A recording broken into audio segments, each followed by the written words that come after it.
Egunon, eskerrik asko, Miguel. Eskerrik asko etortzeagatik hirugarren azken jardunaldi honetara. Eskertu nahi dut bere gonbidapena eta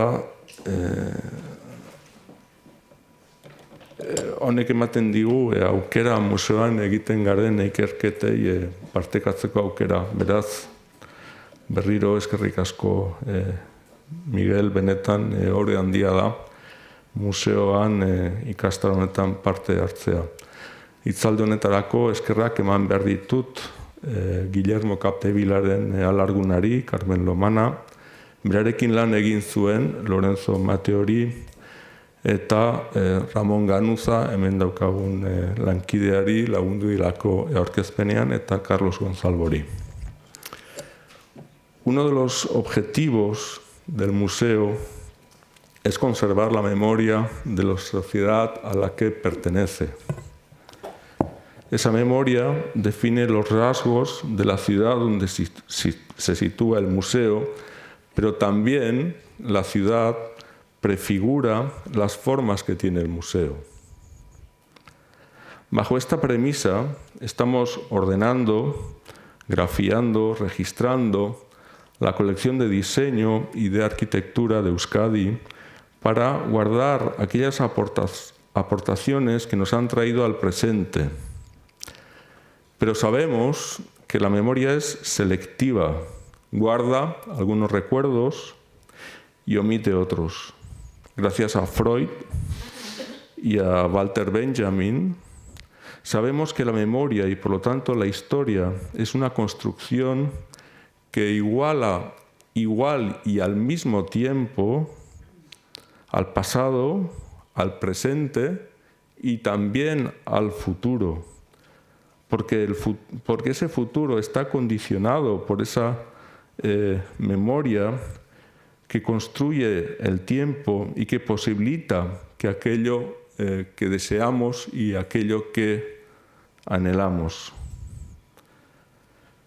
Bien, es decir, esa memoria nos permite ser herederos y continuadores de esa historia, de esa herencia, de esas vivencias, pero si llega el caso y si es necesario, como ha sucedido en Bilbao en los últimos 25 años, también para, de alguna manera, refutarla, para obviarla, para poder imaginar un futuro nuevo.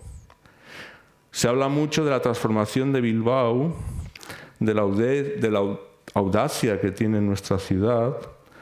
Yo creo que eso es evidente, pero no se apela tanto a esa memoria que tuvo que ser, de alguna manera, en un momento determinado, decidida a cambiar su destino, a modificar lo que había sido esa historia y inventarse en otra ciudad.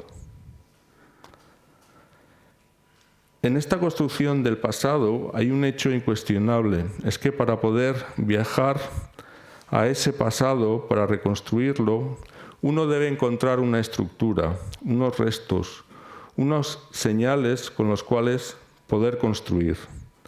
La charla, como podrán ver, trata de encontrar esas señales físicas y conceptuales sobre las cuales estamos tratando de ordenar en el museo.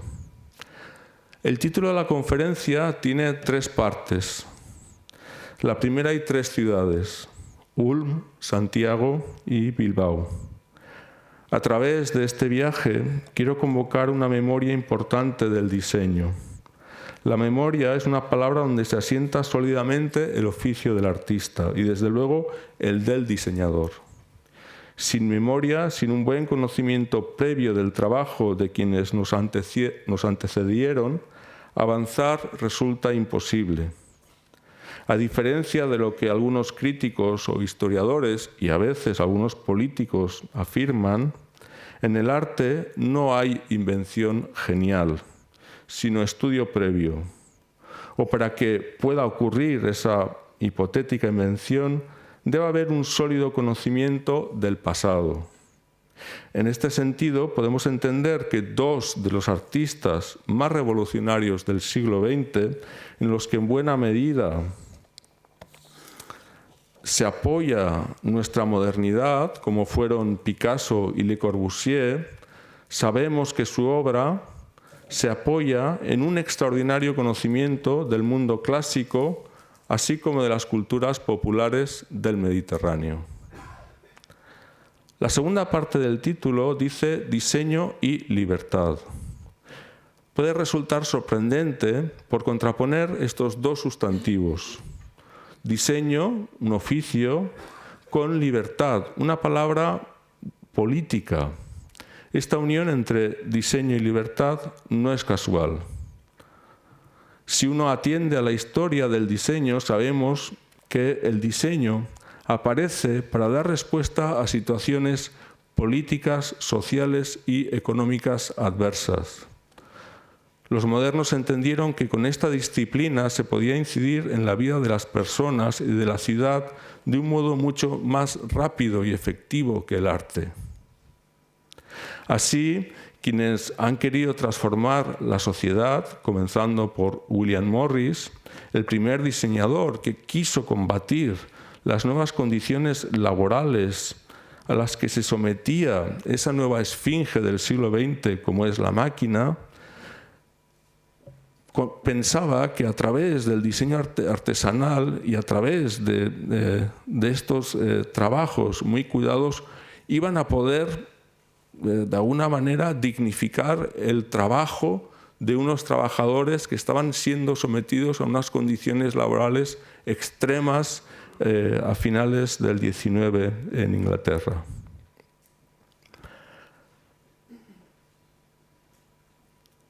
Desde William Morris hasta Guy von Siepe, profesor de la Escuela de Ulm, se ha utilizado este diseño como método para mejorar esas condiciones y para mejorar las sociedades, teniendo en cuenta que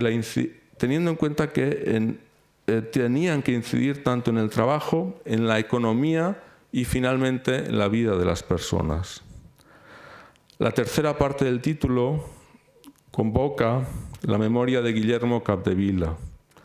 Mediante la charla propongo recordar sus propuestas, no tanto para recrearnos en una nostalgia, sino que para poder recuperar nuestra memoria que nos permita como sociedad avanzar en el diseño y en la industria y entender cómo el diseño de una escuela que fue fundamental, como fue la Escuela de Ulm, llegó a Bilbao en gran medida gracias también a las aportaciones de Guillermo Capdevila.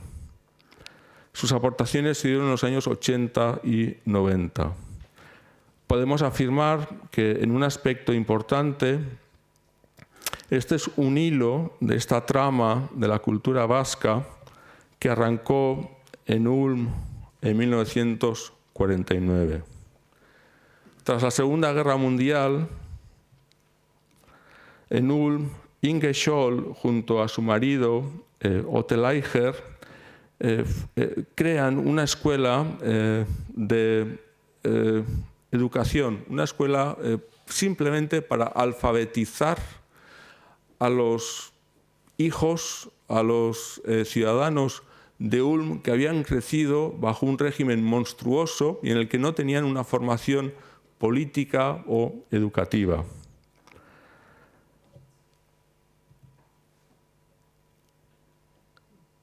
Inge Scholl es hermana de Hans y Sophie Scholl, que formaron el grupo La Rosa Blanca, que se opusieron al régimen nazi y que de alguna manera combatieron, eran muy pocos, la deriva que estaba tomando su misma ciudad. Esta es una pintada en Ulm en el que dice los judíos no son bienvenidos o deseados en Ulm en 1934. Ellos entendieron que el mejor homenaje, el mejor monumento que podían hacer a la memoria de sus hermanos que fueron,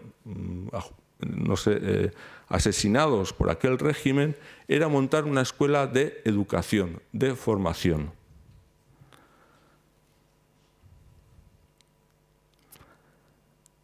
En esa construcción de la escuela popular entran en contacto con Max Bill.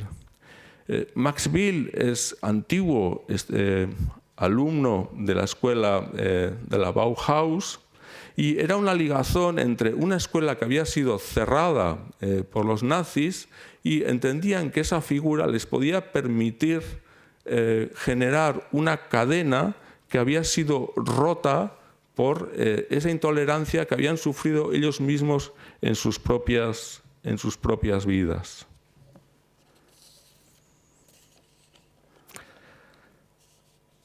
La escuela de Ulm, por lo tanto, con un nacimiento que dudaba entre lo político y lo diseño, finalmente, y gracias a la influencia de Max Bill, entienden que el modo en que van a modificar de un modo más efectivo, es de una situación casi más materialista, será a través del diseño. ¿Y qué es lo que nos enseña o cuáles las grandes lecciones de la escuela de Ulm? Y que yo creo que son muy importantes porque en su concepción guardan conceptos claramente democráticos. Ulm nos enseña que la escuela o que la disciplina del diseño, tal y como lo entendemos hoy, se pueden aprender a través de métodos de aprendizaje. Demostró la escuela, con su práctica, duró 15 años solamente, desde 1953 a 1968, que el diseño no es nada creativo, entendido bajo parámetros de intuición o fantasía, o incluso, si quieren, de talento. Es decir, que el diseño es una disciplina objetivable y, por lo tanto, transmisible. Es decir, que se puede enseñar mediante un método donde el pensamiento es racional, no intuitivo ni fantasioso. Un profesor de la escuela de Ulm no sufriría lo que muchos estudiantes de arquitectura o de bellas artes sufren cada día en los talleres, que viene un profesor y dice, esto no está bien, y uno le dice, ¿y por qué? No sé, no me gusta. Empieza otra vez. O sea, la arbitrariedad no existía en la escuela de Ulm. Otra lección es que el diseño es una consecuencia de un proceso que implica, 1, estudio del problema, 2, análisis crítico, 3, diagnosis, y de esos 3 elementos se destila una solución. Por lo tanto, el proceso es similar al que pueden aplicar científicos como los médicos o los biólogos. Es el resultado de un pensamiento científico.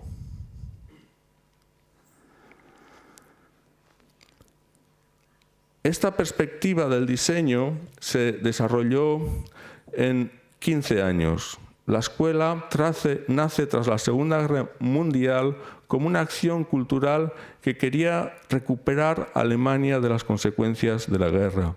Durante la definición de la escuela, los fundadores se debatieron en qué era lo más operativo, si generar una segunda Bauhaus o, como he dicho antes, establecer una escuela de formación política y cultural.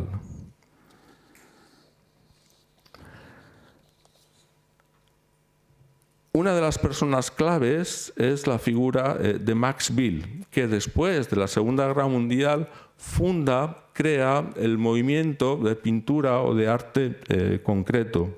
Este movimiento nace hacia 1948 junto al pintor de vanguardia Anton Gerlot y propone la recuperación, tras la Segunda Guerra Mundial, del arte abstracto geométrico que como estudiante conoció en la década del año 25-30. Bill propone, y esto es muy importante para que luego entendamos lo que va a realizar Guillermo Capdevila, la creación pictórica a través de la geometría y de la matemática y de la teoría de los colores. Así, para pintar no se emplean decisiones intuitivas o su habilidad, sino a partir de un campo de acción que podríamos definir como científico. No obstante, Bill a diferencia de otros profesores de la escuela de Ulm, entiende que el conocimiento del arte antiguo, la formación sensible, el estudio del arte tradicional era algo que no se tenía que despreciar.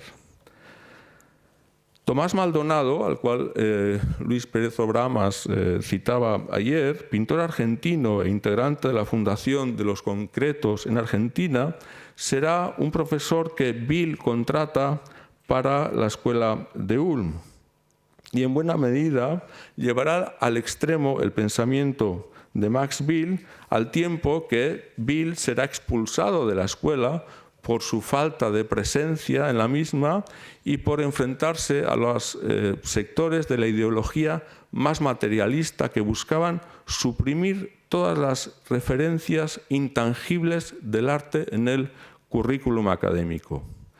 Podemos afirmar que la expresión puramente artística de la escuela de Ulm será prácticamente suprimida. Este colaborador más estrecho de Maldonado en Ulm será el antiguo alumno y luego profesor Guy Bonsiepe, que se dedicará a las áreas de desarrollo, de formación e información. Aquí tenemos a Bonsiepe, una fotografía de Hans Conrad impartiendo clase en Ulm. Y Bonsiepe se encargará en un momento determinado, y esto es muy importante, de la publicación de la revista de la Escuela de Ulm, cambiando, entre otras cosas, el formato, porque el formato hasta el número 6, que este es el primero que él diseñó, era un formato más cuadrado, más elegante, pero menos funcional porque se arrugaba cuando entraban en los buzones. Por lo tanto, él cambia el formato midiendo las bocas de los buzones para que la revista no se arrugara.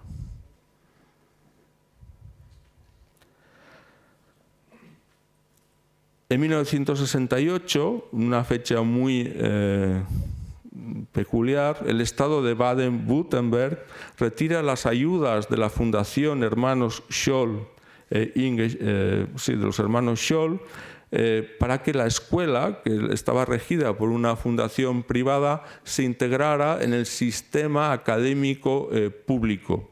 Esto, en el fondo, generaba el cierre de la escuela, porque los profesores ni los alumnos tenían ni las titulaciones académicas oficiales necesarias para poder integrarse dentro del sistema público. Aquí vemos una manifestación que se realiza en Stuttgart en un momento en que aplican esa ley y les obligan a trasladarse al sistema público, pero al mismo tiempo reivindicaban la escuela de la Bauhaus. Y entonces aquí vemos estos carteles perfectamente, son los mejores carteles de manifestación que he visto yo en mi vida, con una helvética, con unos colores muy concretos, en los cuales, por un lado, reivindican, está bien apoyar la Bauhaus, pero al mismo tiempo dicen, nuestro presente es la escuela de Ulm. Por lo tanto, aquí la administración estaba reivindicando la nostalgia de la Bauhaus, pero al mismo tiempo estaba cerrando lo que era el desarrollo de la escuela en ese momento, que era claramente heredera de la misma. Bueno, no voy a recrear en los carteles de las manifestaciones. Este cierre supone una diáspora de profesores. Este cierre supone que buena parte del mundo se nutra de ese conocimiento que se había dado en Ulm. Por un lado, Otto-Leicher se retira a su estudio para preparar las Olimpiadas de Múnich. Tomás Maldonado es contratado por el Politécnico de Milán y crea el departamento de diseño dentro de la Escuela de Arquitectura, y Maldonado le propone a Bonsiepe que vaya a Milán a trabajar con él. Y Bonsiepe, esto me lo confesó en una entrevista que tuve con él hace muchos años, dijo, bueno, y le dije, ¿cómo no fue a Milán? Ulm de Milán está relativamente cerca. Milán parecía un lugar atractivo en el 68, en el 69. y dijo, bueno, pues no sé, bueno, mi mujer es argentina y entonces me estaba debatiendo y le dije, ¿qué hacemos? ¿Vamos a Argentina o a Chile o nos vamos a Milán? Y mi mujer respondió, por supuesto, nos vamos a Chile. En 1970, Fernando Flores, subgerente general de técnico de Corfo, invita a Bonsiepe a dirigir y crear el grupo de diseño industrial del INTEC, del Instituto Nacional de Tecnología. Este grupo lo integran Alfonso Gómez y Fernando Schultz, Rodrigo Walker, Guillermo Capdevila, estudiantes de la Escuela de Chile, quienes abandonaron la universidad para completar su formación bajo la dirección de Bonsiepe. Entre los numerosos proyectos que desarrollan, diseñan vajilla de loza, equipamiento para viviendas básicas, mueble económico para jardines infantiles, equipamiento computacional,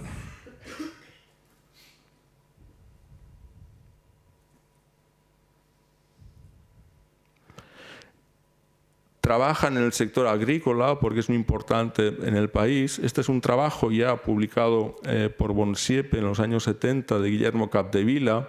Uno de los aspectos importantes en la Escuela de Ulm era cómo se juntan y cómo se transportan los objetos. Es decir, algo que nosotros, cuando uno revisa los ejercicios de la Escuela de Ulm, ve maquetas con grúas de cómo se levanta una pieza y se coloca. Esto que es algo que nos damos cuenta ahora que, por ejemplo, para construir un edificio, como está ocurriendo en nuestro museo, la logística o la coreografía de las grúas es una parte esencial. Esto en la Escuela de Ulm en el año 68 eran conscientes y trabajaban con maquetas. Este sistema de volcado, de remolque, este trabajo es directamente de Capdevila, realizado en el INTEC junto a Bonsiepe.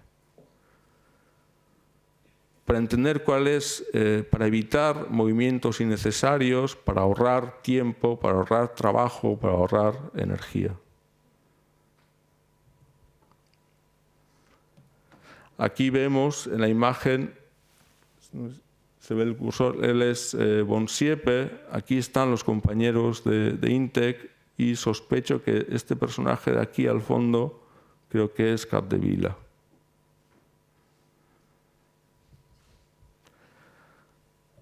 Diseñan tocadiscos, generalmente económicos, es decir, tenían una clara vocación popular para IRT.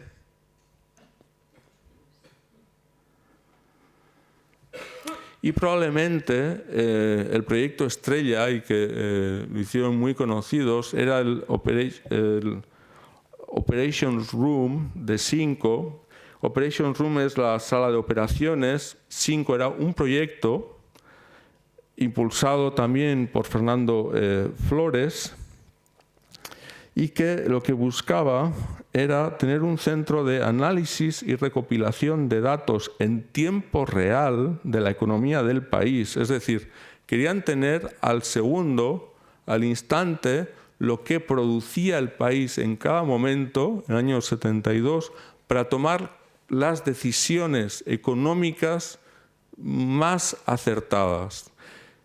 Para ello, buscan la colaboración de Stafford Beer, teórico y académico galés, pionero en investigación operacional y gestión cibernética. Tenía experiencias previas en United Steel y en Sigma Science in General Management, y al mismo tiempo Bonsiepe había trabajado en un sistema también de comunicación por signos para Olivetti. El gran valor, podemos decir, de este proyecto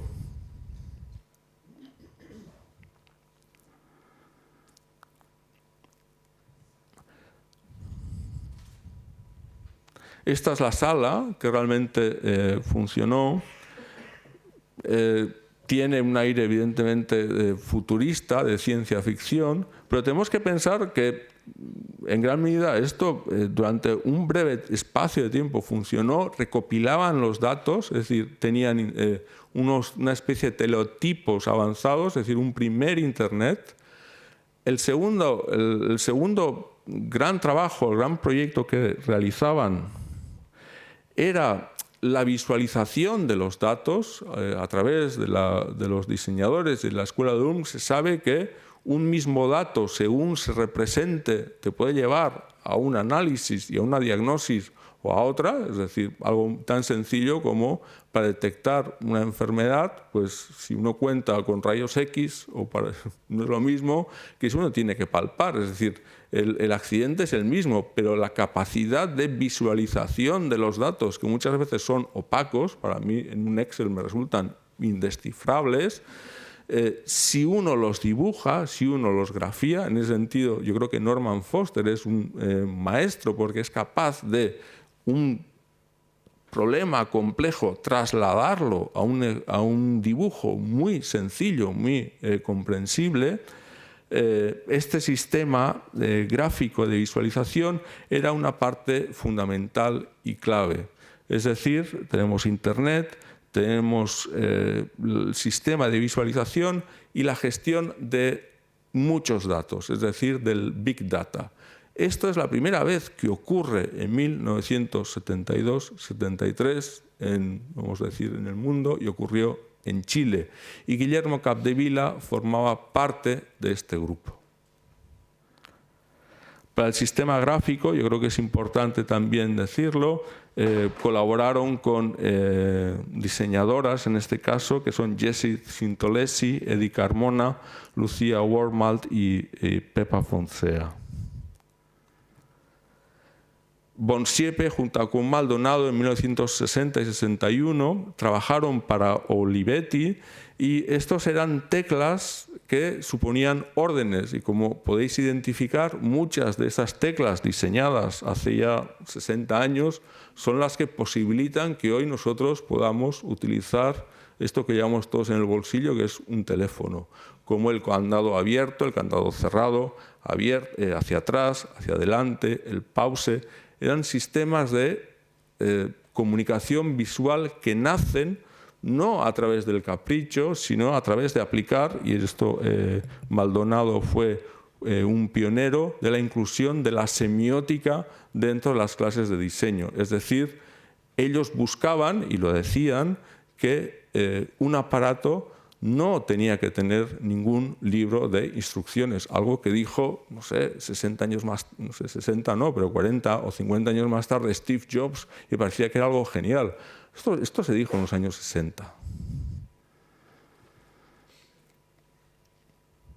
El sistema de visualización, entonces vemos como hay como yo creo que ellos avanzaron muchísimo, hay una desfase entre la tecnología, que todavía la vemos, ¿no?, con esos televisores, pero si esto fuesen ahora pantallas planas, ¿no?, es decir, ya estaríamos en el siglo XXI.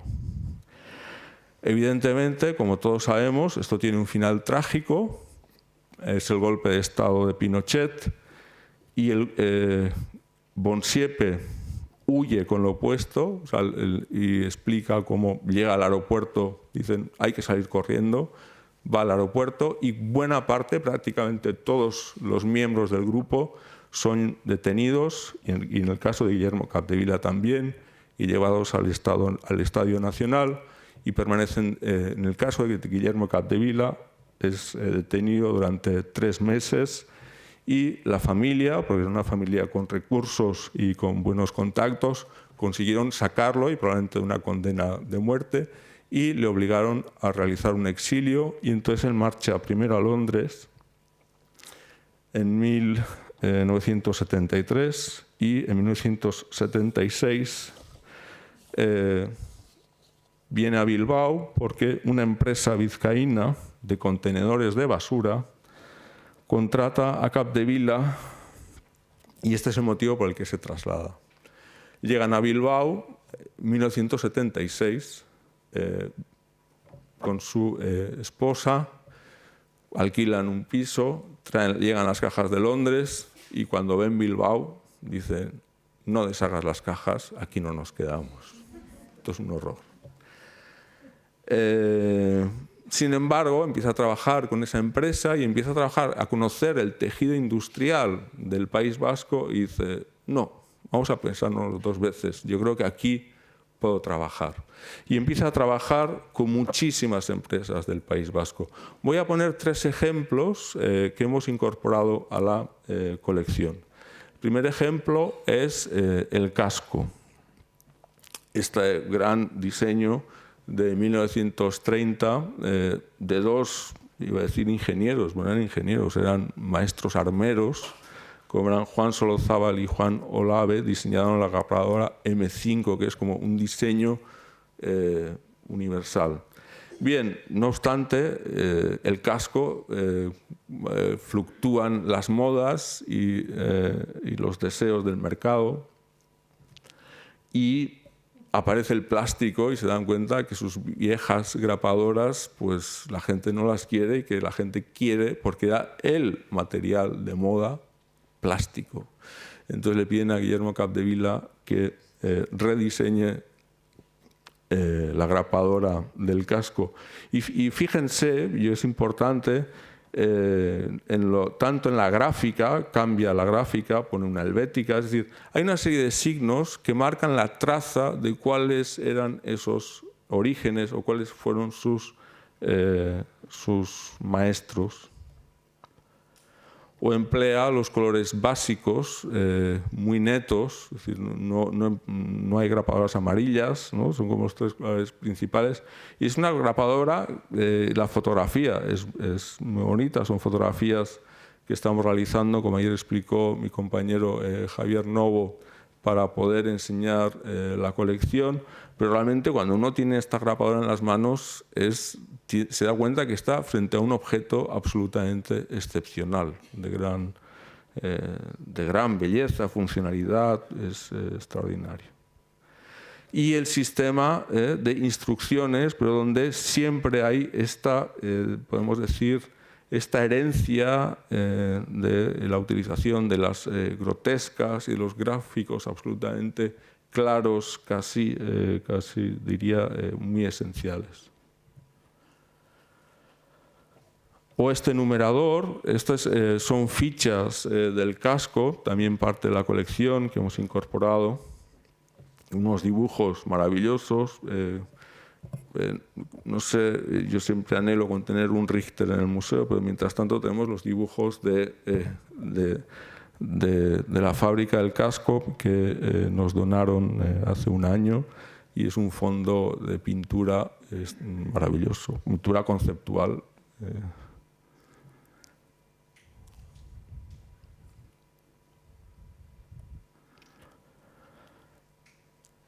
Y entonces lo que hace es actualizar bajo ese nuevo material que está irrumpiendo, y el perforador de papel lo transforma o lo readapta o lo actualiza con estas piezas tan bellas. Uno de los ejercicios que ocurren en Ulm y son muy importantes es cómo se unen las piezas. Es decir, es uno de los grandes problemas del diseño, la junta de la plancha que siempre se rompe, el ratón, los cables. Es decir, entonces ellos investigaron a fondo cómo se unían las cosas. Hay un ejemplo muy claro que muchos de ustedes pueden tener en sus casas, que es esto. Estos son 2 estudiantes de Ulm que diseñaron esta manguera y este sistema de conexiones y no trabajaron más, no tuvieron que diseñar nunca más.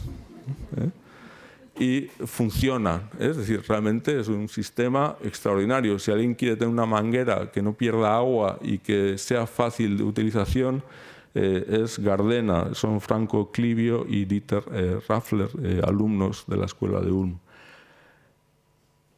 Ahí además aplican un elemento que es un código de colores. Lo que está en gris, una vez uno lo monta, está quieto, no se mueve.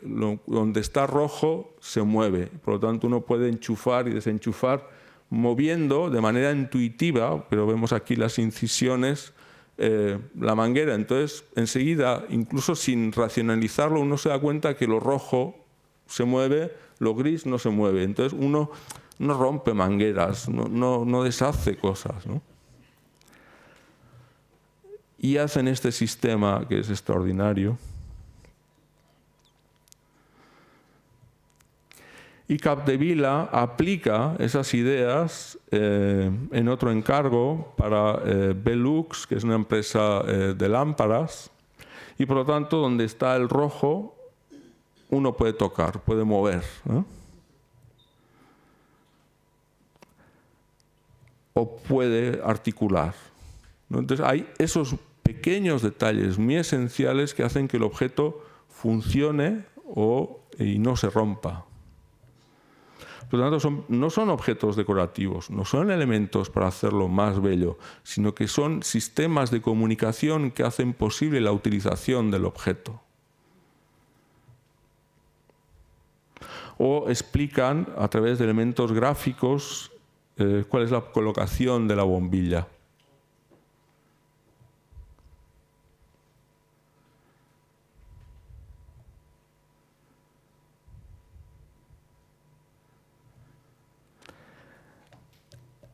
Ulm llevó, conseguían hacer piezas tan esenciales que prácticamente lo convertían en iconos. Este es otro trabajo final de carrera de un alumno que se llama Hans Rehricht. Y Rehricht hizo un proyecto final de carrera y podemos decir que el resto de su vida vivió gracias a este proyecto final de carrera, porque hizo esta loza, esta vajilla blanca apilable que todos vemos en las cafeterías y que especialmente en Portugal y en España se le pirateó. Luego, muchas empresas. Pero esas tazas de cafetería blanca que se apilan, eso lo diseñó Rehricht cuando era alumno en 1959. Y les puedo asegurar que desde entonces no hay otra vajilla que funcione mejor, ¿eh? Yo lo conocí hace muchos años, una visita que hice a la escuela, me dio la mano y me dijo, ¿y dónde viene usted? Y dije, vengo de... Entonces vivía en Barcelona, vine de Barcelona y me dio la mano y me dijo, muy bien. ¿De España? Y dice, sí, dice, España y Portugal, los países que piratean mis vajillas.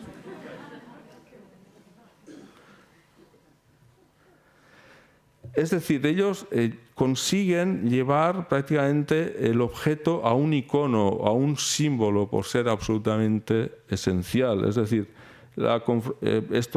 preparando el PowerPoint me di cuenta que entre esta lámina y esta otra lámina, estos son objetos reales y estos son órdenes, no hay tanta distancia en el método y la manera de pensar y de aplicar. Y también en la lámpara de Capdevila, que es prácticamente un dibujo de lo que tiene que ser una lámpara. Es decir, que Velux, la lámpara era de los años 80, 40 años después está haciendo una reedición porque se han dado cuenta que han habido muchos diseños, pero que aquella lámpara realmente resultó un elemento muy característico y de gran valor para su empresa. En el año 80, no me quiero equivocar, en el año 84 la Diputación Foral de Vizcaya, y yo creo que anticipando y previendo la entrada en el mercado de la Comunidad Europea de la economía de Euskadi, genera el diseño Centro A o DZ y genera esta revista que se va a editar prácticamente hasta el año 2005, en el momento en que DZ se transformó en una agencia de innovación y a partir del 2010 pasa a denominarse BEAZ. Pero el trabajo que hicieron DZ, en el que estuvo colaborando Guillermo Capdevila, fue una iniciativa muy importante para las industrias y para las empresas de Euskadi. Un ejemplo que cambió una empresa que los convirtieron en sectores líderes, además ellos lo reconocen así, es Soraluce. Soraluce es una empresa de máquina herramienta muy importante, líder prácticamente en su sector, estoy hablando de internacional, y Soraluce, esto es una mandrinadora supongo que alguien gente conoce la máquina herramienta o puede tener familia, pero para los que no sabemos muy bien cómo funciona esto, yo lo explico. Es un taladro, podemos decir, con un pie en el cual se le cambian las brocas y se puede generar diferentes tipos de perforaciones, pulidos en piezas de alta precisión. Este es el cabezal que ellos tenían, que era este cabezal cúbico. Tenía una razón por el hecho de que fuera cúbico, porque este cabezal permite a su vez ser construido, porque claro, ellos a su vez tienen que construir el cabezal y les permite meterlos en prensas, ajustarlo, porque son cabezales que pueden pensar 3 toneladas, 2 toneladas, o son máquinas de gran tonelaje. Y Guillermo Capdevila les dijo, este cabezal que ustedes emplean no explica lo que hace. Es decir, es un cabezal que se mueve en todos los ejes, pero no transmite, no anuncia el movimiento que va a realizar. Y entonces él les propone hacer un cabezal articulado como un brazo, y este es un barro, yo creo que modelado por el propio Capdevila o por gente de su estudio, muy pequeñito, que fue una primera maqueta que les explicó cómo tenía que ser su cabezal. Y bueno, los ingenieros, realmente los ingenieros explican que ellos lo miraban diciendo, bueno, pues este señor, ¿qué nos cuenta? Esto no funciona. Entonces explican esta anécdota, que él apareció con un prototipo del cabezal a escala real, es este que tenemos delante, es parte de la colección de nuestro museo, en poliespan, y les dijo, vuestro cabezal tiene que ser así, porque así las fricciones son mejores, se articula mejor y anuncia y explica cuál es el movimiento que realmente realiza la herramienta a la hora de hacer las perforaciones y los movimientos hacia arriba, hacia abajo y tal. Y dije, bueno, pues que es muy difícil producir este objeto, porque si lo tenemos que coger en prensa sin meterlo, es decir, manipularlo, vamos a pensar que esto pesa 500 kilos o 300 kilos. Claro, es muy difícil, se escurría. Es decir, era una cuestión mecánica, por eso tenía que ser prismático, para que pudiera ser cogido y producido. Entonces, el ingeniero jefe de Soraluce se quedaron con aquello, dice que se quedaron mudos, dijeron, pues esto no lo podemos hacer. Entonces, me lo contaron, el ingeniero jefe cogió el cabezal y lo puso al lado de la máquina del café en la planta de los ingenieros. Y la gente iba a tomar café y decían, ¿esto qué es? Y tal, no, pues el cabezal. Entonces todos decían, pero esto no se puede producir, esto no se puede producir. Y el ingeniero dijo, bueno, esto es la mejor provocación para un vasco, decirle, esto no se puede hacer, para decir, ¿cómo que no? Yo lo hago. Entonces se pusieron a realizarlo y lo produjeron. Y este cabezal les llevó a convertirse, ellos dicen, en el Mercedes de los cabezales. Y a ser una gran empresa respetada internacionalmente.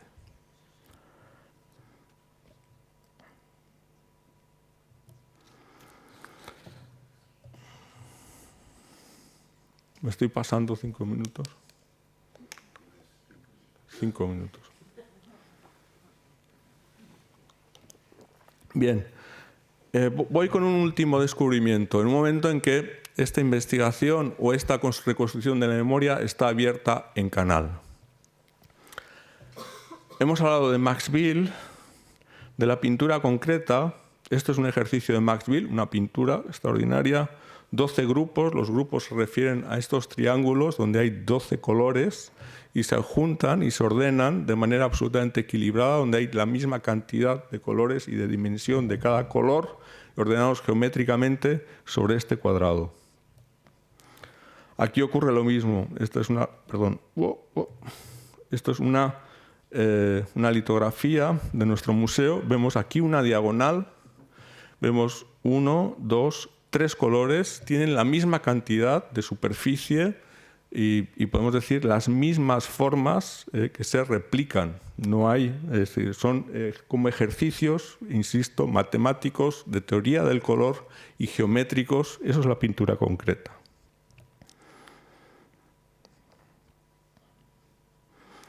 Y esta es la manera de pintar que tenían los concretos, que yo creo, es una hipótesis, pero yo creo que no alejada, que nace de los ejercicios de Walter Peterhans. Walter Peterhans era profesor de fotografía y de formación visual en la Bauhaus, que luego Mies van der Rohe llevó a Chicago para que formara visualmente a sus alumnos, y luego los de la escuela de Ulm le llevaron a Ulm para que aplicara estos ejercicios, que son extraordinarios y que yo creo que cualquier docente decente tendría que aplicar a sus alumnos, porque son ejercicios muy sencillos. Les dice, coges una lámina, divídela por la mitad y mira lo que pasa.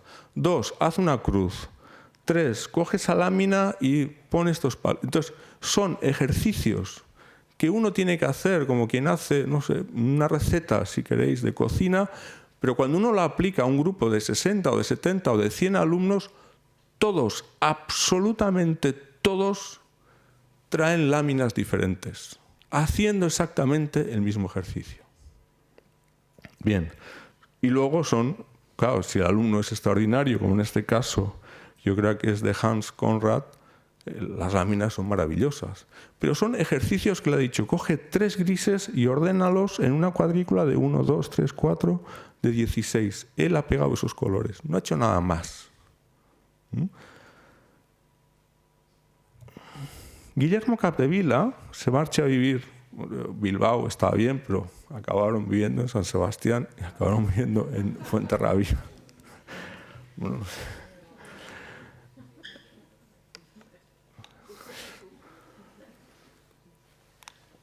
y se van a vivir a Jaizubía, en Hondarribí, a una casa que se llama Tellagorri. Y en Tellagorri, en el año 77, hay una preexistencia, hay un cuadrado. Y Capdevila decide colocar ahí su taller y diseñar su taller. Y para diseñar su taller hace exactamente o aplica el método de Walter Peterhans, que enseñó en la escuela de Ulm, probablemente a Maldonado. Maldonado enseñó a Bonsiepe y Capdevila aplicó en su taller de Hondarribía, en Tellagorri. Y realiza lo que yo entiendo que es la única arquitectura concreta que hay probablemente en Euskadi y seguro que en España. Tenía ese cuadrado, lo ordenó en 9 módulos, lo divide por la mitad, como el ejercicio de Peterhans. Ahí coloca la escalera, porque hay un desnivel, hay 2 niveles. Coloca la estructura exactamente donde tiene que ir dentro del orden compositivo, sin generar ningún tipo de idea arbitraria. Sobre la estructura pone una gran viga en diagonal, que es la manera más efectiva de cubrir el máximo espacio posible. Genera estructuras secundarias que van a cubrir el tejado. Y aquí aparece la planta del taller de Capdevila, en el cual él añade un anexo necesario para tener un estudio privado para él y unos servicios. Esta es la planta de la cubierta y estos son los alzados del taller de Capdevila en Tellagorri, en Hondarribía.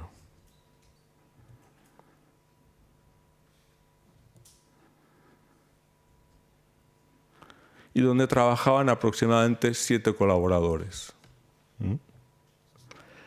Los dibujos no son exactos, todavía estamos tratando de consultar documentación del momento, pero estamos muy cerca realmente de lo que era el taller diseñado por el propio Capdevila. Para terminar, 3 minutos, 3 cortes en los cuales enseña Capdevila exactamente esto que estábamos diciendo. Es un programa de televisión del año 94, por lo tanto son cosas dichas hace 30 años, y hay 3 cortes de 1 minuto cada uno en el cual traslada, yo creo que unos conceptos absolutamente actuales y que de alguna manera demuestran lo avanzado y lo importante que fue su actitud hacia el diseño para la industria en Euskadi. Cuando hablamos de creatividad, yo lo que sí tengo conciencia, que a mayor cultura es mayor la creatividad, a mayor información es mayor la creatividad. Entonces, con esto quiero romper los tópicos convencionales. O sea, yo creo que yo nunca he soñado con una solución de un producto. O sea, todos los productos, valga la redundancia, son productos de mucho razonamiento, y sobre todo mucho razonamiento colectivo. ¿Sí? Generalmente el desarrollo del producto generalmente genera conflictos dentro del equipo de diseño, y conflictos, fuertes conflictos, o sea, de justificación de lo que estoy diciendo yo. Oye, ¿por qué vamos a hacer esto? ¿Qué razón tienes para hacerlo? ¿Por qué no se puede hacer esto de otra forma? O sea, el abogado del diablo está presente. Entonces, ahí hay un feedback muy importante de ir y venir de información, de confrontar la información. Lo que siempre trato de evitar es que realmente lo que estoy haciendo no sea escultura, porque la escultura hay que justificarla. En cambio, los productos sí que hay que justificarlos. Y lo que tratamos de hacer nosotros es de hacer, mira lo que voy a decir, estéticas neutrales. ¿Y qué es una estética neutral? La que perdura en el tiempo. Aquel producto que aguanta 10 años y no sigue siendo un producto que está pasado de moda. Entonces, ¿qué es lo que estoy buscando? Un símbolo perenne en el tiempo. Por supuesto que nuestro trabajo mejora la calidad de vida del hombre, por supuesto. Que tenemos herramientas para contaminar más o menos también. Absolutamente de acuerdo. Yo lo que parto de la base es que el modelo industrial que estamos abocados, yo creo como está planteado, creo que vamos al desastre, como está planteado el tema. En este momento estamos viendo que la obsolescencia de los productos cada vez es más corta. O sea, en vez de alargar el proceso de vida del producto, lo estamos acortando. Pero lo estamos acortando no porque el producto en menos tiempo tenga problemas, sino que en un periodo de tiempo muy corto tenemos una novedad que le reemplaza. Entonces el producto funciona estupendamente bien, pero no sigue siendo utilizado porque hay otro que lo hace mejor y más barato. Entonces en esos términos creo que estamos cayendo en el despilfarro de los recursos naturales sin tener conciencia de ello.